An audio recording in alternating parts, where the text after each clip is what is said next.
ചിൻഡോയെ മണ്ടനെന്ന് വിളിച്ച് ഒരു ട്രോഫിയും കൊടുത്ത് അധിക്ഷേപിച്ചപ്പോഴും ചിൻഡോയുടെ പ്രായത്തെയും നിറത്തെയും കളിയാക്കിയപ്പോഴും ആ മനുഷ്യൻ്റെ മനസ്സിൽ ഒരു ചോദ്യമുണ്ടായിരുന്നു. ഞാൻ നിങ്ങളോട് എന്ത് തെറ്റ് ചെയ്തിട്ടാണ് ഒരു കാരണവുമില്ലാതെ നിരന്തരം എന്നെ ആക്രമിച്ചു കൊണ്ടിരിക്കുന്നത്? ഈ ഒരു ചോദ്യം കേരളത്തിലെ ജനങ്ങൾ നിരന്തരം ചോദിച്ചുകൊണ്ടേയിരുന്നു.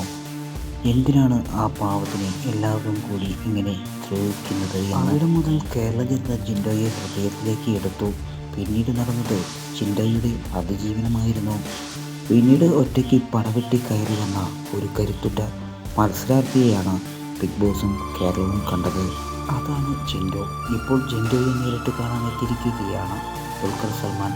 ബിഗ് ബോസിലൂടെ തന്നെ സ്നേഹിച്ചവരെ പോലും സ്നേഹിക്കുക എന്ന സന്ദേശമാണ് ചിൻഡോ നൽകിയത് എന്നാണ് ദുൽഖർ വിശേഷിപ്പിച്ചത്. ചിൻഡോയും ദുൽഖറും തമ്മിലുള്ള വീഡിയോ സോഷ്യൽ മീഡിയയിൽ വൈറലായിരിക്കുകയാണ്. ബിഗ് ബോസ് പരിപാടി താൻ ഏറെ കണ്ടിട്ടുണ്ടെന്നും പക്ഷേ ഏറ്റവും ആകർഷിച്ചത് ചിൻഡോ തന്നെയാണ് എന്നാണ് ദുൽഖർ പറഞ്ഞത്. സൂപ്പർ സ്റ്റാർ ദുൽഖർ എത്തിയപ്പോൾ ചിൻഡോയുടെ കണ്ണുകൾ നിറഞ്ഞു. ആ നിഷ്കളങ്ക മനസ്സാണ് പ്രേക്ഷകർ വീഡിയോയിലൂടെ കണ്ടത്.